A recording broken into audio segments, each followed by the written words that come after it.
I have mentioned before that my father-in-law loved doing family history, and he found a, a dead end 3 or 4 generations back, and he wanted so badly to find the answers, and he left us boxes and boxes and boxes of papers that might lead to the discovery of the parentage of this person was. One of them was a person buried in this little cemetery with the same last name he had.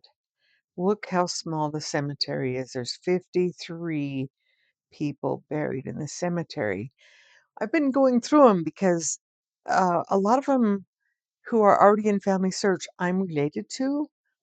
Um, and so I've just been going through them, and I've been able to fix and change and add information, add people.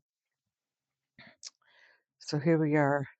By the way, this little symbol right here, just for the year of 2026, um, is added to people's. I think it's just for this year. Is added to people's headstones when they had something to do with the founding of America. This man was one of the founders of the Indiana Constitution, and he fought in several wars. I just thought that was a little interesting. That says 1776 on it. So I'm down here to Margaret Johnson. I've opened her thing. It says that she's the wife of G. Johnson, but look at the shape of this headstone. She's actually the wife of C. Johnson. See, there's the same headstone, just with a shadow in a different place. Chilton and Margaret. So I have Margaret opened over here, and there's Chilton. And I've added her death date, but it bothers me to walk away without a source. So I'm going to go over here to Family Search and show you something really interesting about, and this keeps happening. Now, her headstone says Margaret H. That's her maiden name is, I don't know what it is. So we're going to change this to H. Doesn't have to be capitalized in this instance. And we need to write Johnson.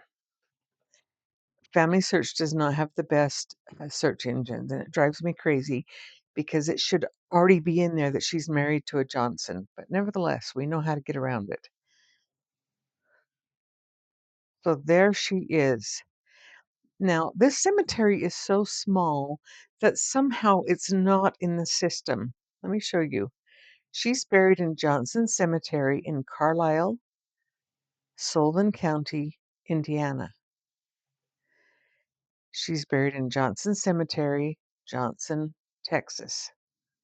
But this is her. These are the same dates, and this has happened probably 7 times so far that I've been working on this little cemetery. So we're going to go fix it. We're going to attach this to the tree because this is her.